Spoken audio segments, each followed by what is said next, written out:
what is going on? Then also say football na kwa national security issue. And chambeti so mampanyin be kasa because mampanyin to mint na de bia no ntokwa esi ama ntokwa no every coronation park akokrom ama manfo nyoma na yehye because of football. And we have a president who is always on social media laughing and doing ridiculous things, funny things. Good news ben about Ghana football mu. Osi uko two borehole. Borehole ya dia wo no president wo no. Masa, get serious. Now who disappointing nipa wo memha football no who disappointing nipa. Masa. Obi. Yeah. I think there's this behavior in the Ghanaian youth these days. As a reaction to issues, akoye ebufodo. I don't want to see okay US over the weekend. Yeah. KUST for student only vetting keku. Vetting. See beto bayi oh videos no. No, me say jare benya say video ndia. Vetting keku. See akoye vetting akoyi student leaders. You know say to aba. Ade course so sasasem we ade si wo KUST no obi. Se si wo abi akejetia enya me wanwa. But an institution of higher learning I nim say ho ne yebetete MPs. E ho ne yebetete amampanimfo no. Saade we si wo KUST campus a too disgraceful. Na de hemi ya ne say yetomamu ase obi. We risk of losing precious human life. We are not reactive. The C will be any RTU no. Proper intelligence gathering, but you say I didn't ABC. Only say be united, omu points in fanya view. Yeah. Omu points in fanya view. Before the game, no, say out the near Kosuni na China. No one said be united for no. I'm not to get on my RTU. Say ebe favor Bofakwata no. There's a political hand beer. I'm going to say dear children. Air Force say RTU any promotion into the Premier League.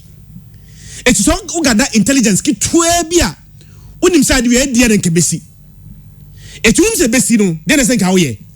You should be preventive. I saw them to share to ja. I didn't mean see. Yamani see we any power we near betenasi.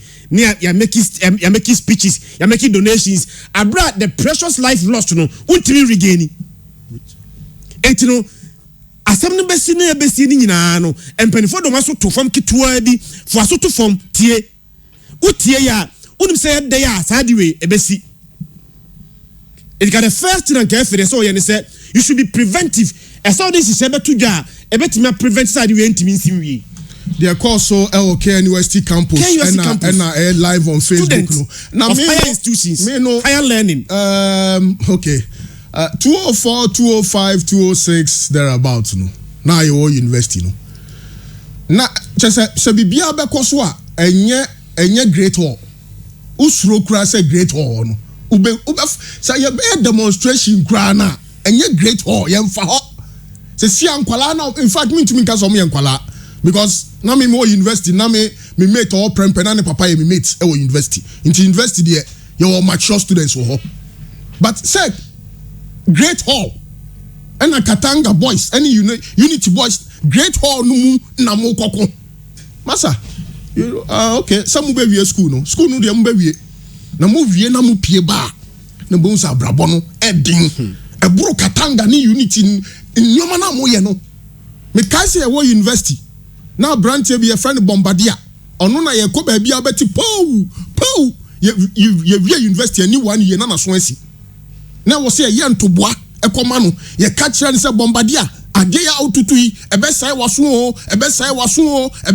o ampampa ye wie university na so asai montina university ho nim kwase asem sebi university students matches kra munim ye matches toothpick university muntumi ye ntokwa e ho university magu ye nyina ni mu ase muti Katanga ho hwe young boy wo ko fa obuka ko sua de no ututu nkonya e wo Great Hall me srampanyifo pro vice ne vice chancellor mu enkwala ni nyina wo so mo mu kofie enkwala ni nyina mo mu kofie great hall kura ni deɛ hall bi a na kyɛ sɛ ɛyɛ sacred kyɛ sɛ wobɛko a nyɛ great hall because ɛhɔ ne yɛ exams ɛhɔ ne yɛ graduation ɛhɔ ne yɛ matriculation ɛhɔ na otumfoɔ chancellor of the university ba ɔbɛtena ɛkasa kyerɛ yɛn ɛnɛ nkwalaa no atumi awura hall hɔ ɛbubu great hall nkonya how dare you enter the great hall of the university na yɛ fo ɛna obi these are students the next 2 or 3 years they are coming to be the leaders of this country. Dabi wemu leaders bi anim wemu. Now say a student we are the better about you. Dabi wemu leaders bi anim. Student we here. Leaders bi anim students wemu. Yeni o Katanga ho. Katanga ho ye nim de ekoso. Na say na be kɔ de a aburo so. We leader bi anim. We obi ani obe leader wom. Obi so obi a ɔkɔ Katanga yes ade o bebi ɔwɔ. Say Katanga assemble na ɔko na otwa ne ho bisa say nsi ɔwɔ hen. University ko di sabi on sem hunu say ya. Wabrabo no be hu se ne me ka che o se me bomba dia o to bomb no na pew na nani age na pew na nani age ye wie university first person ye contribution man no na so esi muti university na mudi se hunu the cause of this violence kwa na obi otia na e mama obufu more enye se bia institutions no empanifo e tra to mo fa ahodi so you're only going to do vetting keke o vetting see enko vetting na enko to abani student leaders yenya start elections no kwa o ordinary vetting keke and these are the behavior institution of higher learning where you are supposed to know better and if they put up this behavior I think say a reflection of the Ghanaian society in general as we are becoming too violent I think the only result betimi result here say let's become too violent. Say we any violence. Say bi o ejimi. Yenyane you university ho. Yenyane ho. Nya say ye amanfrafo bi na ye ka university na sem. Wani nya de nchen yen. Nye ho. Ba say obe wura great hall. Usuro andi meboa. Oh, Obi. Wura great hall. Obi o ho no ma university say wan call the matriculation. Anas obi a great hall ntimi ngura ho no da. Great hall. Ebi o ntimi ngura ho. Be kwa kone nanam ho na. Me ferry mpo. Say great hall. Me call no ma call relax. Just say ho no. Akwesi a shrine no. Yeah. Na nkwala we mu wura great hall ho ebubu nkonya. Bebi opim so ba otena. Vice chancellor ba otena. President ba otena. Now you've got the guts to do this. Munyina, you don't deserve to be members of the university. You've got to go home. Munyina. Na video we no so mu biemu ya will identify all the boys from Konti to Katanga. You cannot disgrace our university like this. Masa, one of the best universities in the country, one of the best universities in Africa. Katanga ni unity.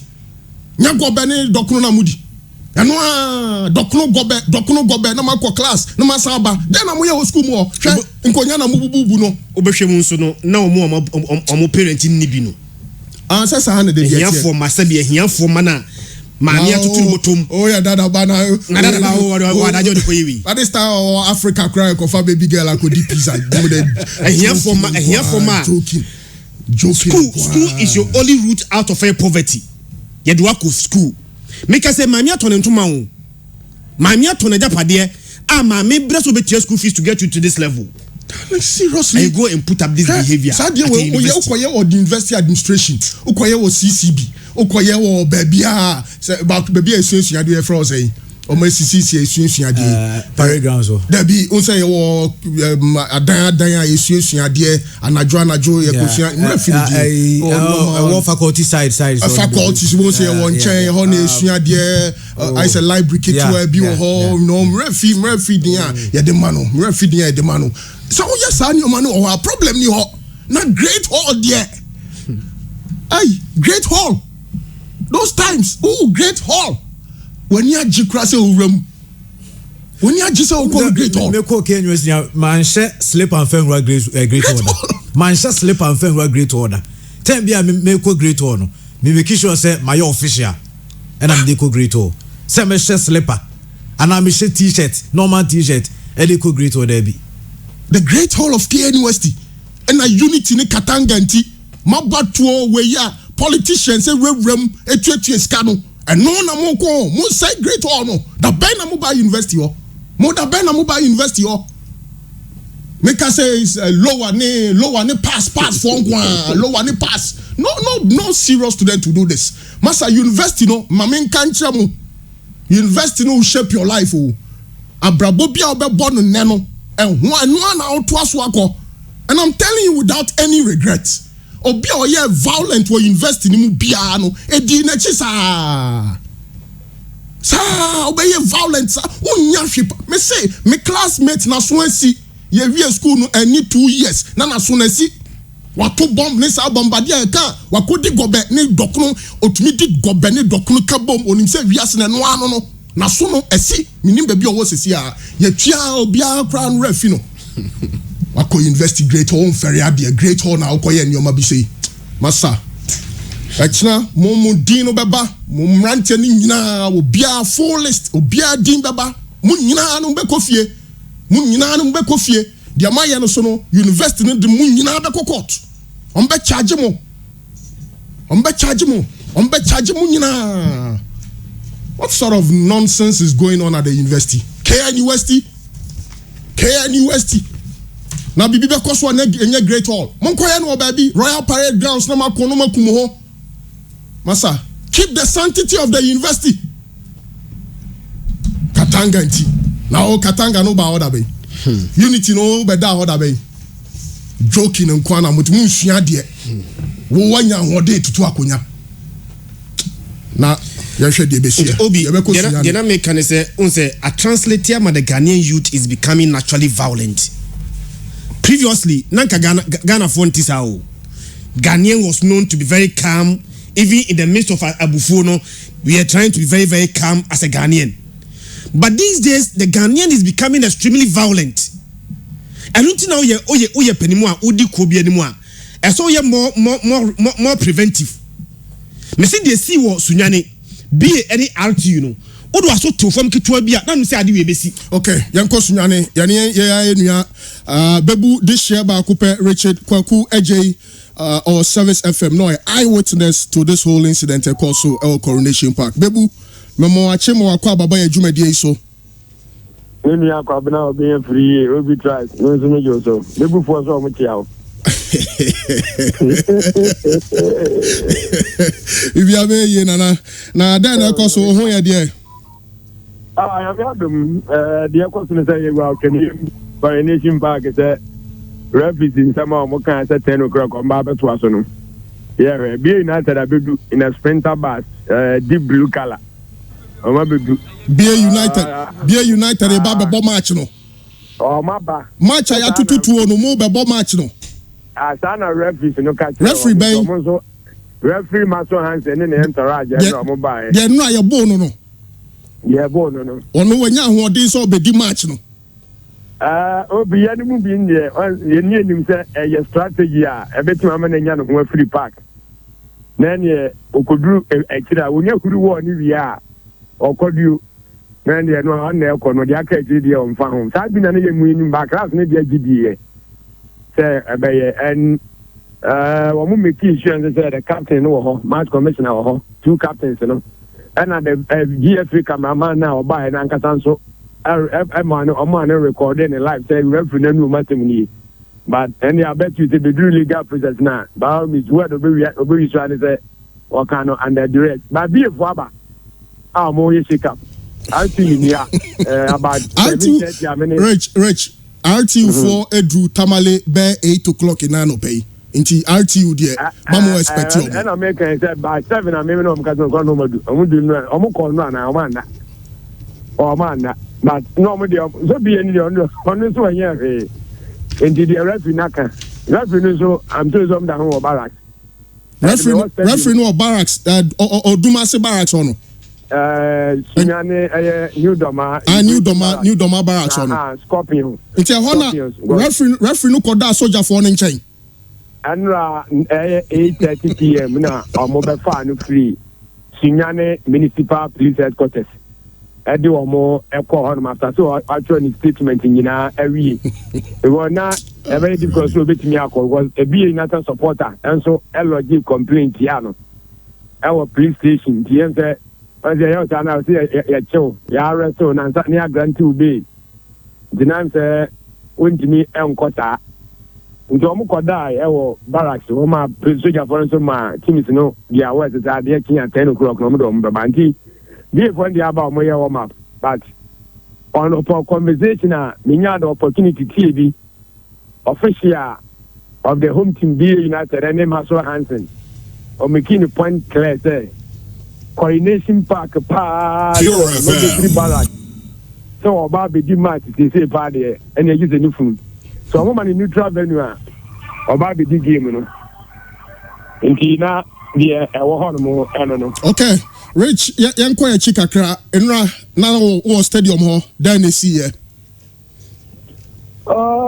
Obi anwa the see there because they are very unfortunate for football especially local football here bringing back the love then get you kakra don't eba enra ohwe for the first time in Sudan say be a bobo na amam for say be asenti yenhwe and for baby ayama 25% make I get anya adwuma covid protocols make I get anya adwuma na e born here kurumu ni nyina one word I say you kuro kitu am you kuro kitu na am ya boda ure say na so be hia ne manfo ni e ko hia baby a community grounds ka na enra ko yeye in support no eba ma ne ye fe but normal na proud to the game in some man ne nam kurumu ni ade no in Sembe na nam krom say I was talking so during the campaign GFA elections no your current GFA president promising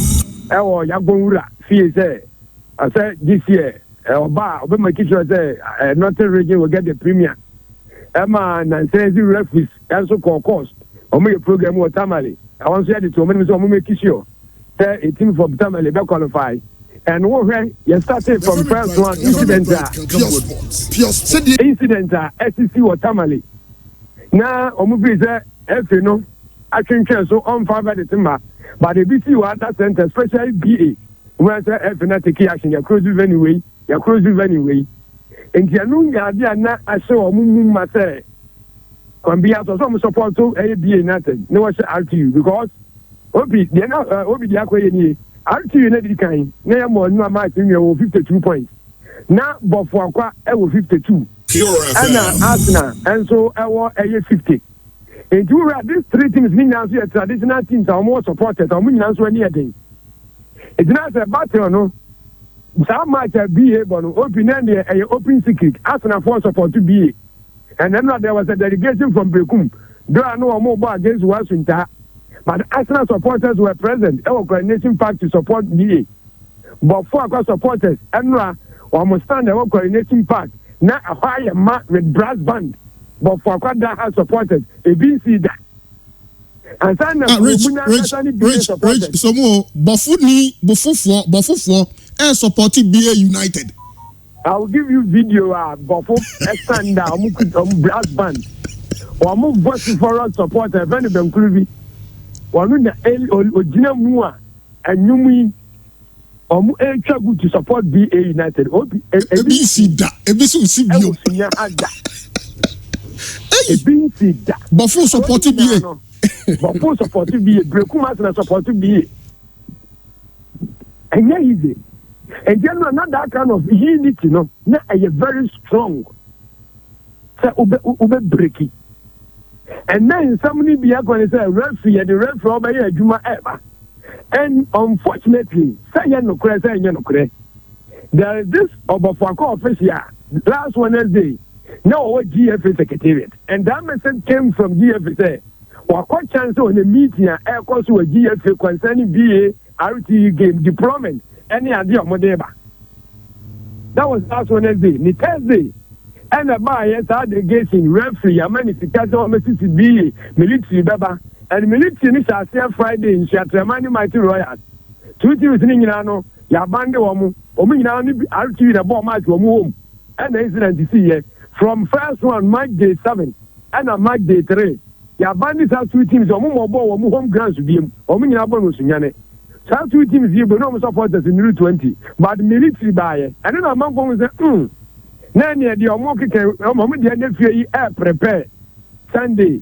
wɔyɛ si fiada bɛyɛ juada bimi na bɛyɛ de fi fiada yɛn do eti sɛ sojafo ahyase ɛba n'adu fiada yi bi a ne yɛ sɛ kɔ fiada ampa soja ti bɛba ampa eti ɛno hyase ma agitations ne kɔ soro akokɔ soro aa na ne mu a kɔ fiada ne duru yɛ eti kɔ fiada ne duru yɛ no pɛɛ wo hɛ ɔno ma saa local games yi obi sɛ ɔta akɔ pre-match ana ɔnya pre-match outcomes ayɛ na babɛtɛ na referees kɔ pre-match ɛna yɛhɛke wɔn ne ade nti we are told sɛ home team no supporters ɛbɛ henya ɛyɛ referees no na that time ɔmo kɔ henya referees na yɛ assistant referees no assistant 1 assistant 2 4th referee na match commissioner na yɛ present na central referee ma so Hansen in question na ɔmo ayɛ edura referees no hu sɛ deɛ ni ɛyɛ nyan wɔ pre-match no ehu bɔ wɔn mo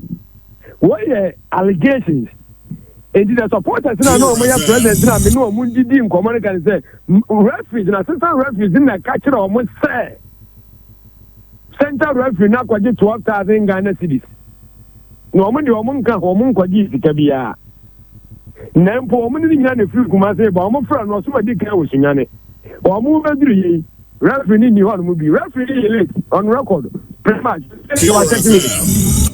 enti anu nyina boa agitations no unconfirmed report ɛkokɔ soɔ no na sɛ ɛsisi so ba enti before yɛbɛ start game no na supporters no anya ɔmo adwene bi ato ɔmo tiri mu dada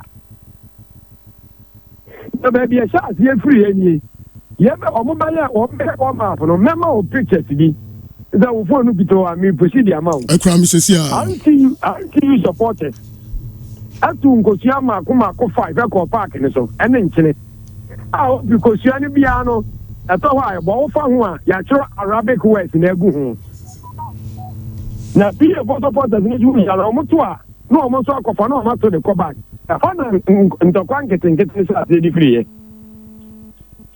ɛhɔ ɛna ɛhyɛ aseɛ menteme ho asɛm ɛma ɔhano deɛ na sɛ nyɛ nsate yɛ ne nti no nti ne polisifoɔ no tumi hyɛ ɛyɛ adeɛ ma ɔmo yɛ dɛn ɔmo ka me situation no ati game no bɛyɛ 15 minutes BA United no for record first one and the second one this year BA United ball enra obetuma rate ɔmo about 85%. The commitment the zeal the determination say our CSU you know was there ɔmo dominate ɛwɔ me on radio obi me catch obi ama ne tia say aren't you know that top no ɔbɛsunya bɛ sɛ young apostles say BA United trainer but of course BA United trainer after the ball draw edi after you nya fair ground so BA ntimi nya n'anim but then BA prove me wrong on the field of play ɔmo dominate RTU but Maswa Hansen that 50-50 infringement South referee many a game is stamping authority on the game said at the end how basically rush on the BA United player ayi ni card on the mawu player no ground abamu ya na yi who straight over at BBM and son of that 40-minute incident no penalty na ogi ene beba no na about a minute ago same incident as your RTU for the 18 referee no away play on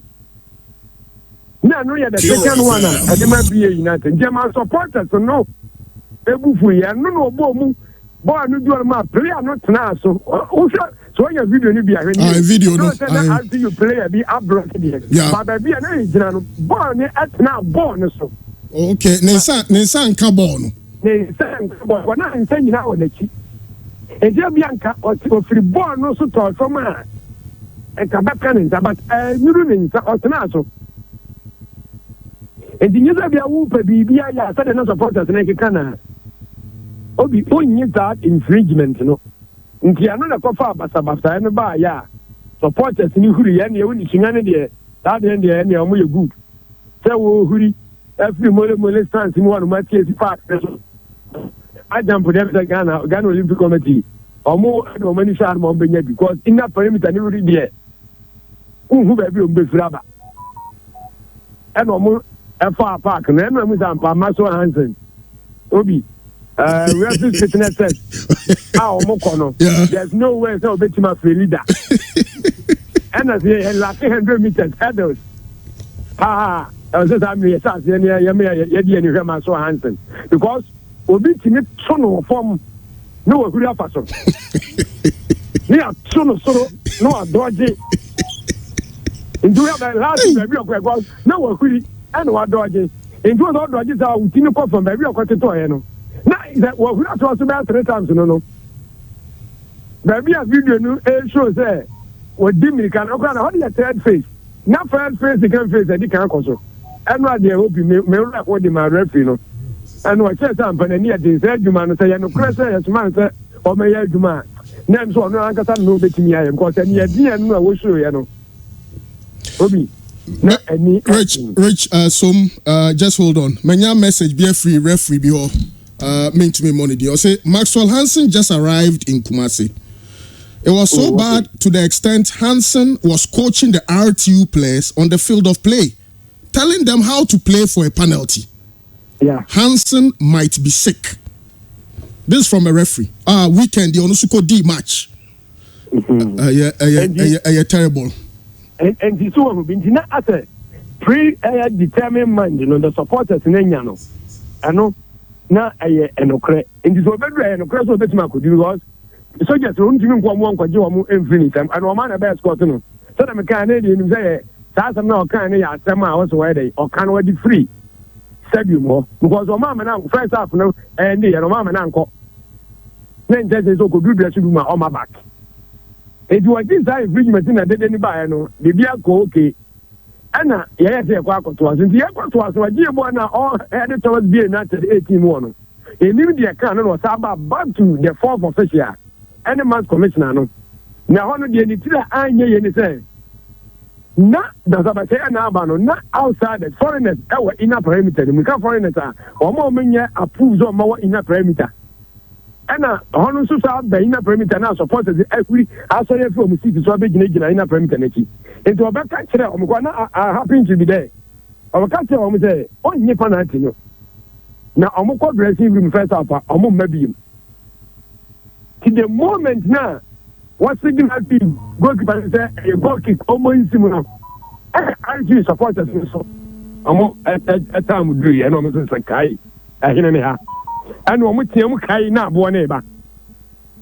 And baby na RG supporters we edge 2 stands. 2 stands no back coordination park I there. Baby a scoreboard no. Golden Jubilee stand. And we do ba na kakaka. I said, one na be e for no so echiwe. Tibata born Albano. Now, there be a place in now to Johnny the free hormone. No, me, Johnny Bar hormone, and say, Pure FM. At the car hormone. Supporters need PA. To a PA, and how to supporters need to see, or we take control stadium more. As to a born outside, that time, home team supporters in a PAP, into a mono, or many more access to a born, and then yes, or more October, and a soldiers in started. One in short, no, and the number. Na ahomete. Wow. Na ahomete. Rich na Jumedi ne ban ha dream. Jumedi ne ban we na nwumre so no. Then a sense see because yenya ne ntie say RTU supporters are almost nya ne ho no. Ebinum shops ene nioma kakra bi owa asai enanope. Instead am go okay bia ebet my omo shop. Wo mo di fi belo ye adwuma ne say ne shop ano no. Ya fi belo boys no. Fi belo for no. River of one minimum, from on the street. Into a monsoon and a dominating more. And I hope you are quite a man yet dangerous and say. I just support the general Mukosinano, or more leadership in Atisina. And to me, at the time, Grana, first half in the buyer, I will see you first Mupi, almost more Mumpiano. 1 mile or no original command, yes, signal. I will supporters from their stand to come. Me anka am complain the my military officer say my way and afra wo mo to abo no eba no and obi kuta eye napin obi kuta ta face ta we bi na wa bo anu po eye bo ne sem and wo we bi ba bebo and after say bibia ko wie no e ma supporters ni say okay see the team ni kwade ya ne mo de say mo de betimi mu ona sa no man say ase a and your buwama since we better since Nama wheelbarrow for you know a friend people small market Wednesday market we kwada jomo on go take refuge ọmọ she we kwada jom viare ase on ono jom na wheelbarrow for no kwase nto ma she wheelbarrows ni nia oh me ka say nya bo me hu ni ba be 3 bi omo so wo fa say am do you kofi akoye adwuma ebi so be fa bi kofi obi wheelbarrow no dey yen wa fa di kofi your videos of wheelbarrow share no and all that this looks like Rich you be show Rich video ya me share na no pay no enya Ghana how eye Somalia na Comoros this can't happen in Ghana. It's really possible. Wow. Kenya school main street no area 4 kwan na so no. Okay, really possible because maybe who be that. I was doing a report for a sister station that I'm not shooting in a Koso. And dangerous. No, you have it me because one military officer, I mean maybe another height in Toronto to me peja need to him. Because tall guy been started here with a warning shot. On the other day, no pointed the call him. But this other guy, one in the when the panimu no at need to need the when the panimu. They are dangerous. Amazing. They are very dangerous. They are very dangerous. As always, Rich. It went beyond football. But you blame the FA because messages na na ban ho. Say FA so mo the delegation ba truly FA delegation by Sheikh Tofik Senu, Israeli board or by Julius Emuna, or also security and safety, or also by any other guys I know Moka home. You know, the Master Hansen visa, and so you're so much protected. Okay. So you're so much protected. And penalty, yeah, referee, yeah, what the message in him out, no. Kohe Bechem Brekumi Chelsea. Chelsea was so amazing. Yeah, you bet Rasa Chelsea game no. Yeah, fancy ya. Penalty now wa Jemma Brekumi Chelsea. Omo kra no, ya je penalty man no omo ntia. Se go na se match me 2-1. The allegations on kra no, bet hankasa kra ye twa bia ma no. Nti o say 2-1 correct score. Yes. Why bet kra na timu, eh? Bebu as always. Maxwell Hansen. Ono one dey say Brekumi Chelsea. Okay, young fancy. As always, thank you so much for your reporting. We are excited as always to talk to you, Richard Ejay, Kweku Ejay. As always, pleasure. Bebu for us, your mochiao. Shebu Banza. Yeah, that's it. Richard Kweku Ejay was Service FMR. Ewo Sunyane or your eyewitness. It's all here live on Facebook. A penalty na edin tokwani nyina abaye no. Replay Babe Koso na Chelsea ahwese na ebesi akọ but Asemba yentie one side e was here call RTU for so na ye ne omo communications director Mubarak say so why adwuma na che nti Mubarak the fact first and Mubarak dey Babe tu anim empanyimfo na tenase Collins Atapoku doctor morning. Good morning, my brother. Now we be able to there. Enya boko sa. Na nkwala no. Minka nkwala akra. Say we say university there na mature students. What you am paying for? Then omo ye Katanga yi. Na great hall. Mr. Onyabuche, Asemba Onyabuche. Eye procession ya ye near the room. Ye mo obi awa ye nka obi a. Into Kasama Katanga. No, I'm speaking for the hall. Okay. Say ye ra. Mami buafu ata. Obubefu. Because man say because great hall no. And a great hall in baby a. Yes, I did know. Katanga beko great one near Koji award. Yes. Katanga say ko great one award near Koji. School near congregation mo muni nyansa pa no na be cheche Katanga for neche. Nti no tum for by no di kan share first no. This is an indictment on everybody who has gone through the hall. Nemum your best share university said they should investigate the fact. Because look, what facts do you have now? As much as 2 camps. For SRC vetting, and one camp, say as usual, university need to be a Katanga or more candidate. Until also omuye procession, Emma candidate. I know the neighbor vetting, no, assembling normal. Yeah, be assembling.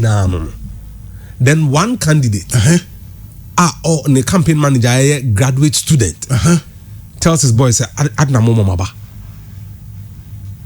And Katanga boys need me a new free procession. We say, look, this has got nothing to do with you and your campaign. Yeah. This is us. Yeah.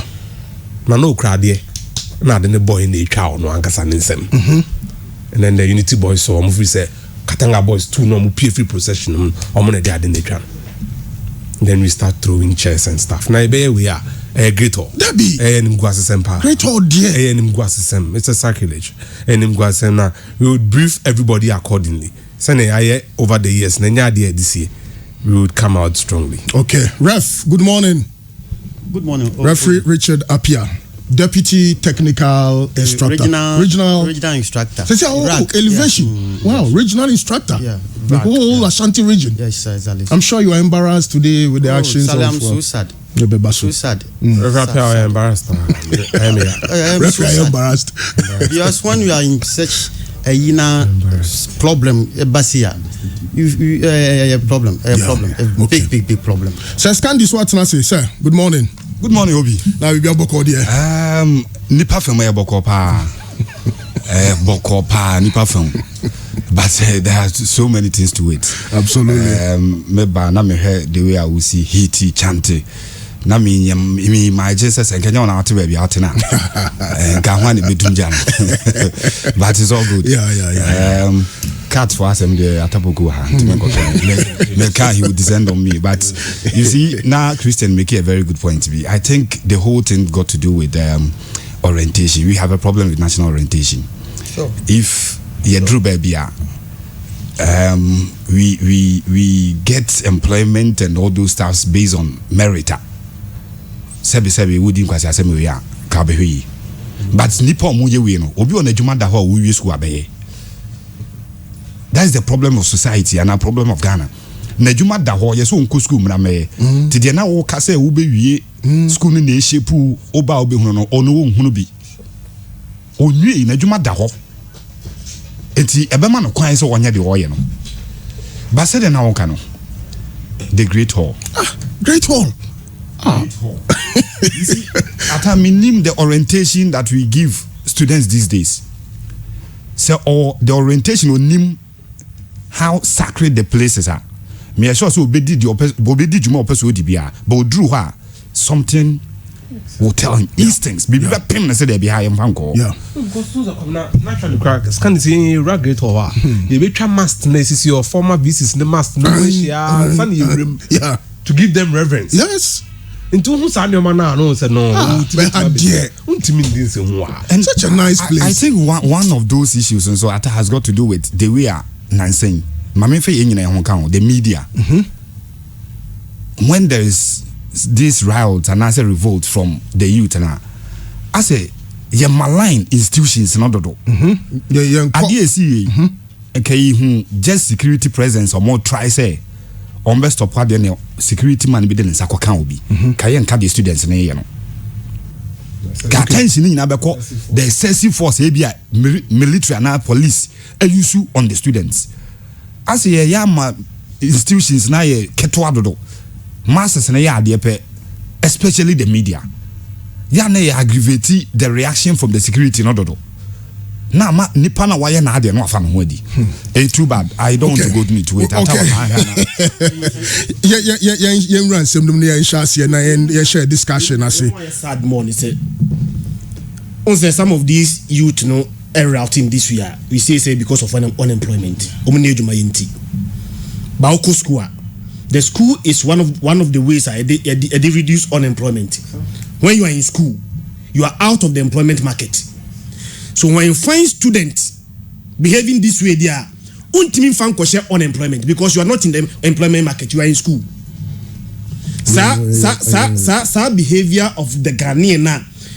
We need to start talking about it and find a way between absolutely because they're becoming too unbecoming. There's so much good news in the Ghana Premier League in Ano. Pay results sorry I had to look and it Dwarfs game. Now it was one of the best games of the season, but of course I will say you can't say na wo hono na yen hwase em free sunyane Jeremiah Hwibaro na buoni gum no I did problems ni nyina no ehwase e by any referee ni model Christian Chassie na yen ran sem no Hwibaro no e ha adwen say ye ba be hye ball na kwabrane di Hwibaro abesi park so say ono de waba na sem bia si a ɔno naba ɔde ne nneɛma ɔne n'abusuafoɔ nyinaa ba ebisa ne sɛ n'abusuafoɔ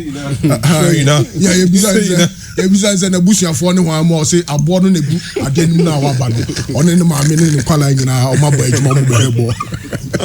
God have mercy. What more can we do? Adeɛ baako ɛma ɔman bi a movie law and order. Any independent. So here live on Facebook abrante no ne wheelbarrow the bar park no. A referee mo breu. I mean if you see this me anka board me no cra me who say dey we dia. Me go fie. Sure. Oh bar park dey odi bani. On the lighter note for Christian me to aso. So yin kakra na around senior high school time. Not marvelous na ya kunedu. Obeko bi a national sports authority no gina gate. Aye. Engineer say metro ma wa house boxer there. Yeah mo bi anfa bu onwrem. Nti nkra no ye best search obi a ohun bo. Na e ba no kra ntoma. No mo bu oshim. Nti owrem wia. No afro no abeju bo. Empenyu no. Yeah. Omo to da me Tata hotel ho. Any Coco board enim ho no. Graphic baby. Omo ba stadium a. Sure you not say you not. Sure you not say you not. Na on say we real bofo. Am kan real. Real bofo. Kokofo na de board ba. No ma frame kana chama e. Ni kwakwa stage boy. UGB pe. O ma ja. Obi udi. Omutime ube hu bi address nice person. No ka briefcase. Udim tete maye ba. Kesi. Oremu a ohwe wo ahoden your youthful exuberance say menana jeme bom to mame. And a boy blue red wom e boy me penti. Ye penti am say boy we ba if you dey stand never. It you go bag mu. Wa dress kama e kwa ne bag. Say lawyer no bia. No oni ahoden obetimi dey atwadu ne target point no. To the man was say menana jeme boy to mame. No wa che target no. Aiming target no je to call. Answer what it's always interesting when we get up in the morning. Me say ade ma oman bia tumpon no ejina nema miensa so. Number 1 leadership. Number 2 law and order. Third one independent working institutions. Sane man yu nyina wo nya e man ntimi tumpon. The same way Ghana Football Association is supposed to have independent working institutions. But the question is say how independent are these institutions? Do they allow these institutions to be as independent as they are supposed to be? And that's almost trying to say force them to do their bidding. See, some institutions, are independent to do their independent work there. Obi yeda emfa. Now you're referee. Yasumau. Okoye adwuma na referee ni asoma se okoye adwuma no se wanya be se opese okoye adwuma ne dia the first thing you should demand your protection, because where there people will react say if for no maso to form one they should have known that this was going to happen. Omnim say the besi referee na kwako this game no na nim say ade besi etunum say besi na unum say so ye dia be say adwuma ne dia fight for your protection. Obi anya very careful. Ya be suma se koye adwuma wa hwa nkonsa mabiem. Yeah. Nkonsa mabiem. One day a referee will die on the pitch. Referees am ni omudi nkomo omo call bro hafo ana omo ba omo dru sunyane. Omo say enra nwumre de omo hu otwene amanfo school nanimo no. Ni tu a na ene na nam wie mu no. Na hadwen.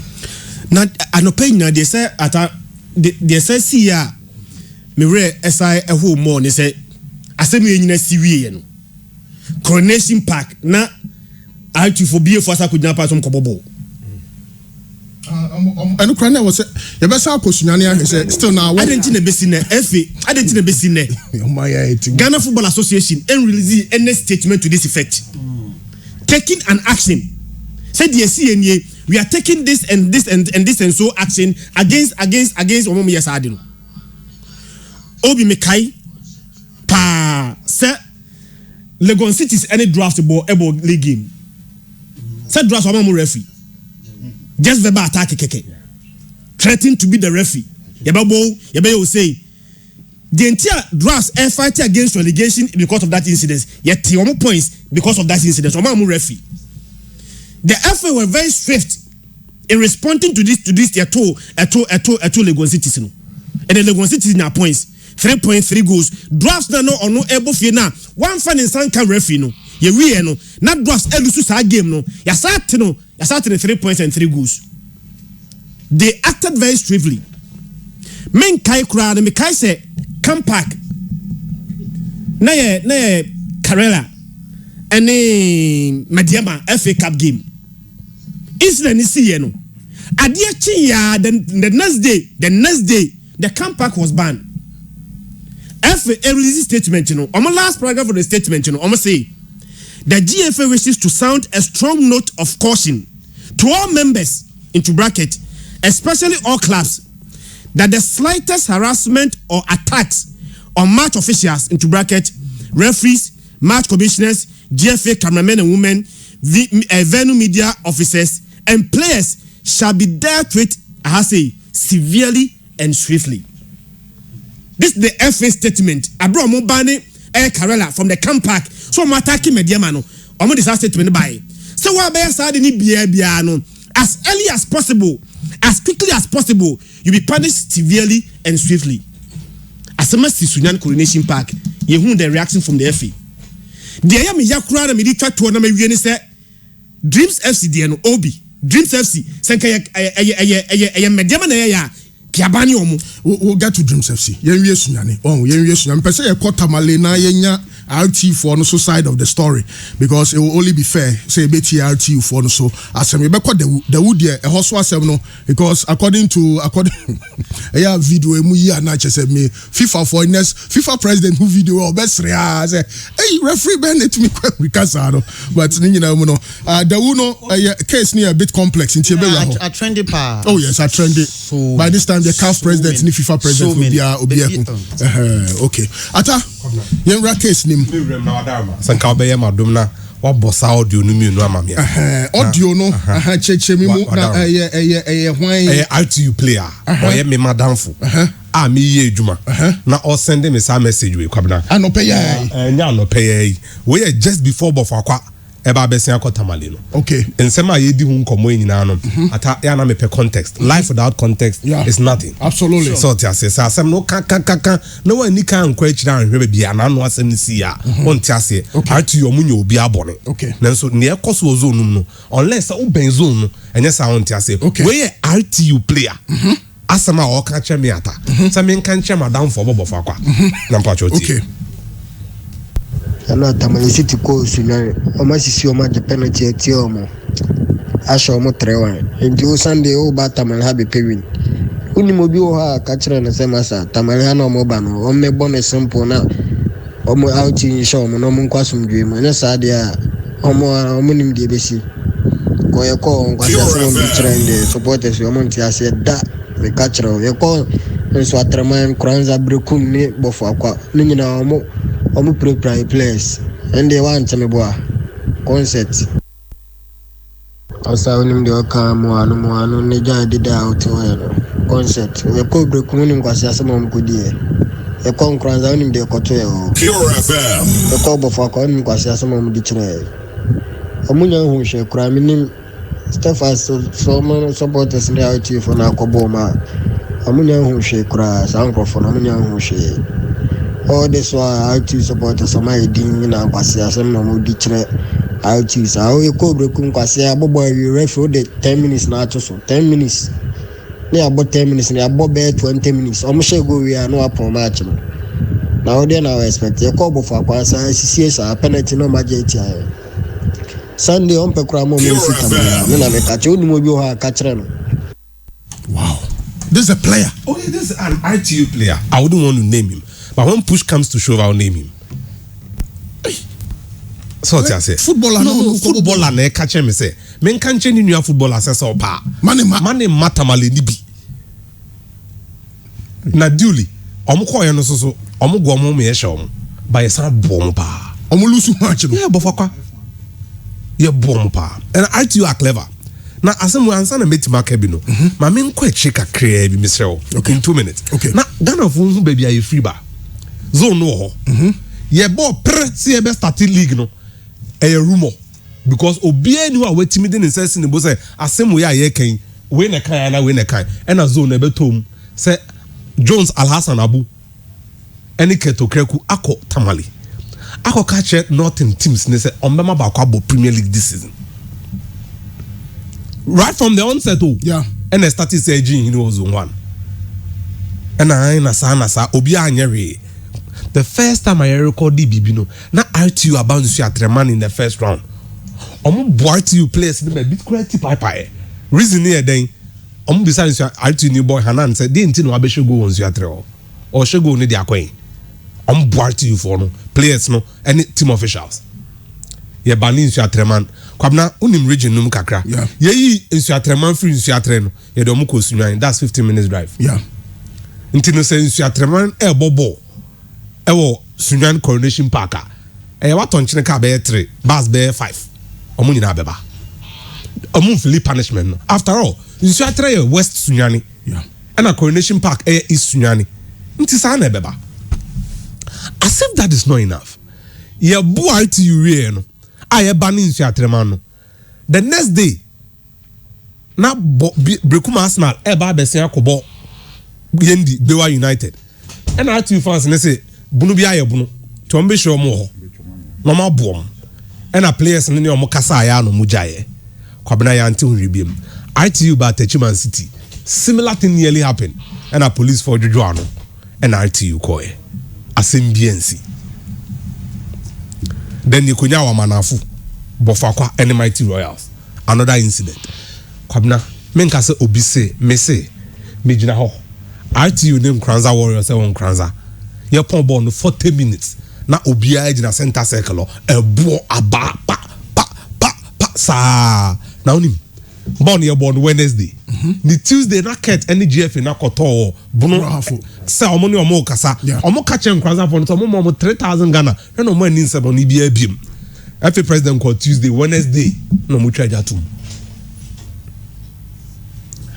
now as if that's not enough return leg no kwabna Atreman Kranza Warriors copy mo tamale no driver no be see next turn nsa ha nya adwodo a wiki omo budi aba na omo boni sa fe ordinance left no na air blocking because ni pa tarika no sprinter na onu unia zuzukra etwika no na oyesa yes kwabna na when is mema yam show na you Coronation Park body bi kwabna obi di wheelbarrow aba na mintimi wheelbarrow enya kese ba ko na me baba but this I mean no look see this are football no yes oh omaya into RTU omo trans say look about time I was here defending you okay and omo bo Kranza Warriors but for kwa be boss steadfast omo me bo RTU and RTU for no contest steadfast for no bo last week Brekuma Arsenal called Paga Crocodiles born yampon omo to omo Paga as if we are joking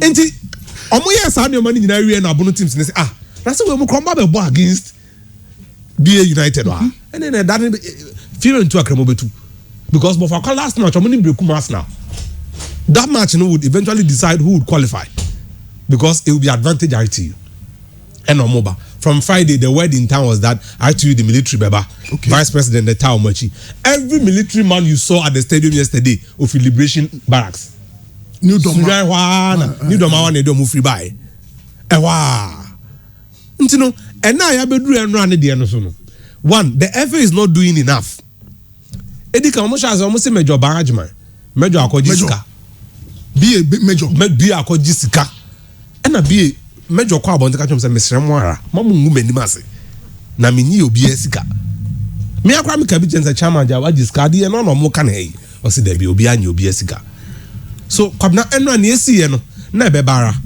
referee ayebo Premier League or your fourth official only Premier League no your fourth referee in recent times what we dia Hansen match be after sa Bekum Chelsea match or your fourth official na match we do ya major ma from complain say look Hansen ye nipa referee bed na ye aduma de oh o ka referee say they will give them their best that was their best akọ trigger my yenso so ne e course on run so but there is another video say mu benya wheelbarrow for no RTU and fans every time alama nti wheelbarrow for na ejina RTU fans on ma na omo de flag asen ho a omo to bo sama Hansen ka say match no go down for so bi RTU for no to yes omo to bo ko bo for akwa any BA baby no maka bom no and omo to be so about BA goalkeeper no until he came in video no. Yeah, I have the video. I should be able to get it for you easily. Try find it for me because investigations na near. No yeah kwabna omo to bo ne sa and Hansen say obepon match no. Na Hansen made an error. Video ni beba. Acha and 5 minutes abe come the bema. Okay. Ofre captains ni mienu. And the match commissioner ni gina nchen. Na me dey say referee wa. Hansen catch am say esuma banti ombo bo no 10 am ene. That time na onyantu na America no. No to awie. So two sa be cast penalty ni penalty. Ya bo first half awie. But about 5:30 esuma ba. Ye ntimi nto aso. Nti ye beto aso e na no pattern. And what rook man say offer car. Oh na. Nti BA United call park no so no. Because of the Hansen, I catch 2 teams nenra. I tell you do tamale. Hansen wo Kumasi. Ana. The referee that has authority to take. That's why referees here. I think he's in charge. For referees, they are in charge of the game. I mean, call referee who now says Candy NEMB on the subject matter. Ref. Training Ben and mo guys yeah de bia no. I mean, maybe I drew no from the executive point of view as regional executive information Ben now as far as incident we are concerned. Oh, anope de match ya etifu ya omutie obi semia bompusa kakra seriously o question here a very scanty information about no there. Okay. We share so much bia ninya be depend on the referee and the match commission and stuff. The can ya no Satapoku can say whereby say referee no on the spot.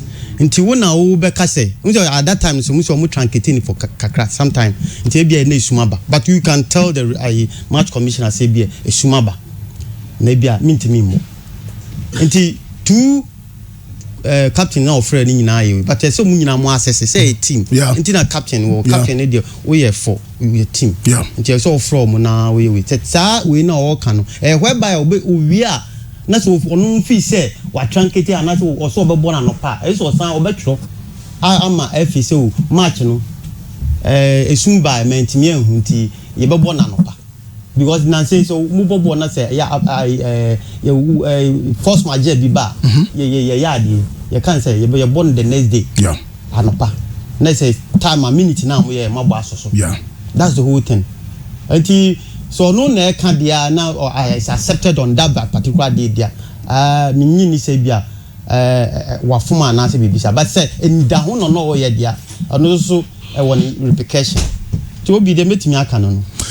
As a referee, who say he barrow aboard ne nyoma bi say gum circumstances or game ni mu America or call here. How can we improve the situation? Enya dia na otwe wie bia ne Jordan opabia no. I mean, for how long can we highlight these negative stories? Obi, me say me baha di bia me kase. Football na ye bono. We need to reorient our minds. Enya referee nko. Dan say the other time me catch you said there was a graphic sports journalist be interview me can say about 6 cardinal points in football. They be always say this particular people see enya adwen sacra na referees enya ya adwen so sacra. This will go on unabated because a normal BACC no I think say because say referee, team official, players, coaches, fans, and a police, that's security. The international and the decision no, and no matter who, and fatay, I see a selling football to the world. Nasi a big now, I say, Kukwasa, ni, San Noma, referees in actions and inactions. Ye beye, a man no mark to a powder. Director, we are not going anywhere. We are heading towards a ditch. Okay. Because it's a normal way na GDA. You refinance obi ani GDA won in yonkum. Me team Jemi Hunu no officiated for a very who call pre-match. And also who utimu said the team official, the referees, the other way. We say we ni ho. GDA ni ho among even yourselves. Among the whole football fraternity, even including the fans and the security. Yes. because how come say be referee ebe pon na be first half be call them na police ni gina kwan no now we are see gina homa we obi amba na obi jam obi aba so the issue na team official can how gina homa mo obi amba because your man say at that time no mo around it should be referee, match commissioner and be a match coordinator and those kind of FA members. Now how team official be back them no about threatening. Until I make us say we have to reorient our minds. If we don't reorient our minds, we should forget it about football. Me who say some no I also referee some no but tata video no ya saka ya nhwe video no say na esitie aboto to no attach me mo dan na si wa ha RTU fans no na every reward na in you almost stand ni RTU fans na blue and white flag obi dey bo hwe for my papa na nya na kese se na be ya obenya bits no atoto fantastic blocks nti ha nyina na RTU fans yeah who ba for na no mo so makobo fo ne be for no mo dwane onto the wall nti bofo for na dwane na yellow ne black ne be kale be for no na bofo for na ko join them but their blue flag ne starting the RTU okay RTU blue and white okay now I feel no mo so return the ball okay but this was not a football match when your football match Obi this is a problem sometimes football when post and goal post get the blocks in a to how come they of age so come na ye buy and referee na be a goalkeeper na that post to him omo bro ni bia ma ne ba na ni ma ntina hansen say on to aso bia but then so when I say threatening life the day are some nice okay catch match commissioner and said life the loss of the game so so if you are threatening I saw a report it didn't the same referee the following day so Bobby digging no I'll try and get the video I'll try because if I catch you say BBC na I saw you to the appropriate quarters you find the solution so if you say you're threatening then I will wait me I say president will say threaten me life into free park do you have that audacity but there were soldiers around that soldier for the judge now almost soldier for once and say policing of football games no yeah you soldiers no kwa abontin o and this stewards aba inside now stewards they are the same team officials I mean I don't believe in stewards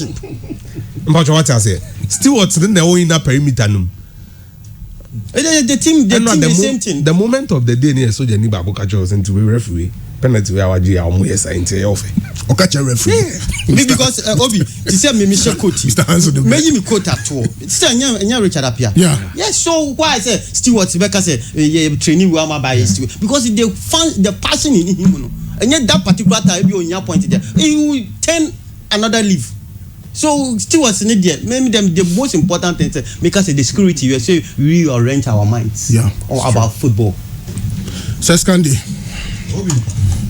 the most expensive element of human society should be security. Unfortunately, and only at the price and organ hakra. Yeah, per se assembly insinuate you the worst case of it, and sana you try to be deploy security. The Ghanaian youth, just few years ago. As a man here can say Ghana ni biano, but Obias Rumuja, a Drubia, Yen face Obia Bejani. Today, the youth has become so aggressive that almost me attacking military men, almost attacking policemen. And the security setup. See, and try say ye be redeployment. Anyhow, you see a security in crowded areas. And I say public areas some of these things will happen. But me a few questions via mason kakra ata. See you next time lamti. Edu baby akwa to need the executioner Ghana for a football echi. I didn't show me ye pa. Maso Hansi looks like more prepared for the edge man ebi. What the history behind the recent Kotokomediama games Takwa.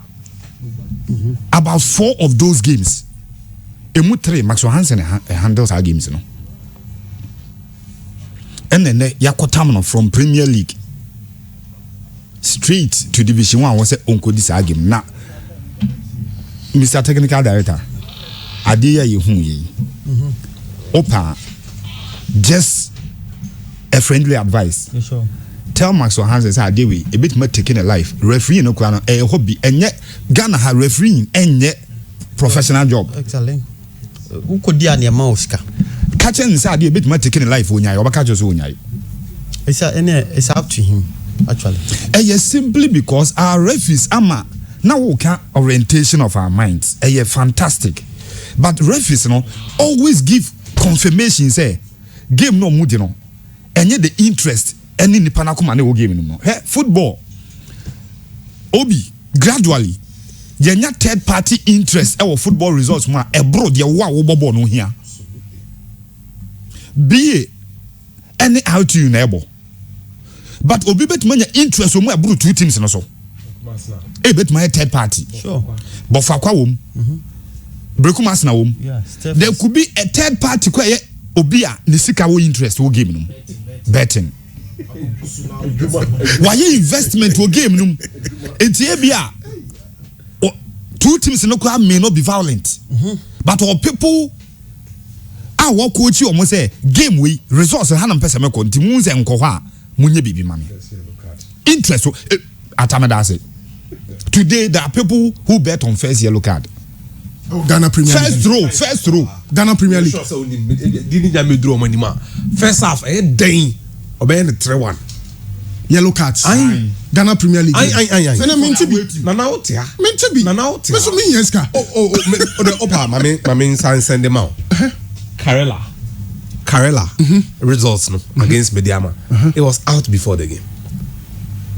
No more football. Says Candy, you just hold on. Wow. Yes. Mami call the I'm person here. Cobra na wase bi ka obi fantastic. Mami share our story no na yenko ani. Papa Kenzie, good morning. Good morning, sir. Papa Kenzie ewo Kofodua enura no no so odawu ohun de course so eye Brekum Chelsea ne Dreams FC agro no entokwa course so eno so live on Facebook. Ghana. Papa Kenzie then of course on the right when you want to pure FM 84 and anopayina and no GP of the year 2020-2021 March 32 it will the theater against the do not just Easter with the Chelsea and a transfer for Brekum Chelsea on the April show.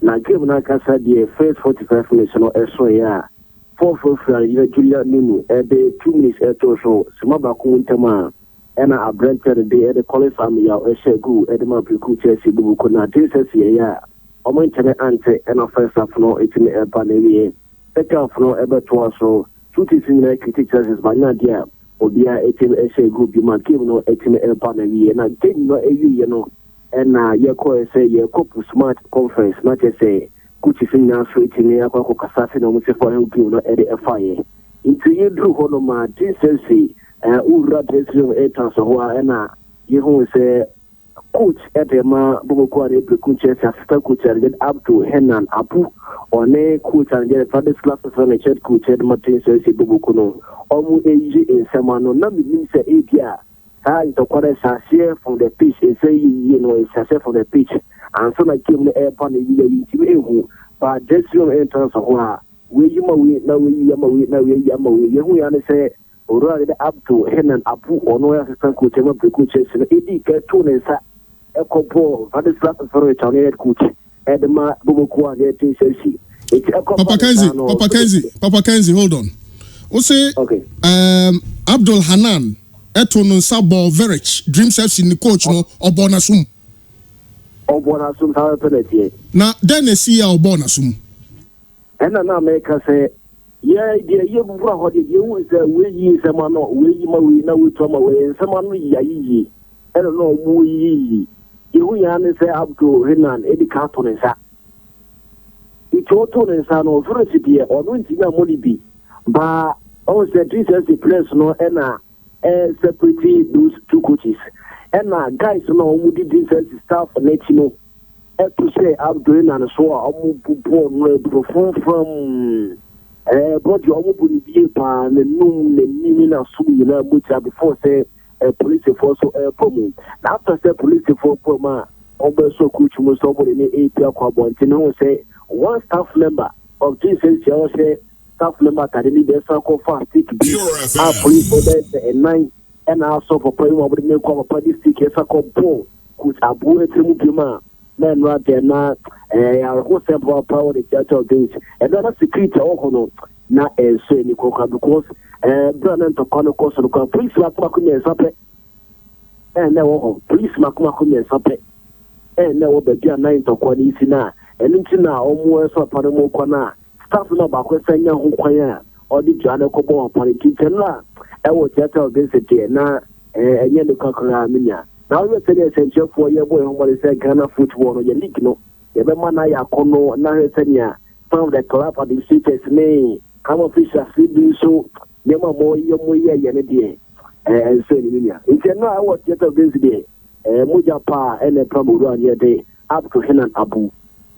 Abdul Henan Abu, Papa Kens, this your dahe. As you say, the hospital, but report that I'm a place, CDA, and you're not in the court, Papa Kenzie, your Darcy Bebre, any information of the Amaye. Yes, you are Bebre, thank you. Papa Kenzie, Ewo Kofodia, Enra, also Echo Hair Bonibi. Now here live on Facebook, Abdul Hanan, assistant coach, Brekum Chelsea, or Enra, the no Koto Hospital, be a war, a croupon, and chess or no Sudawa, na. Bon, mon Ghana support here Real Madrid near Liverpool near Chelsea near Barca. One can you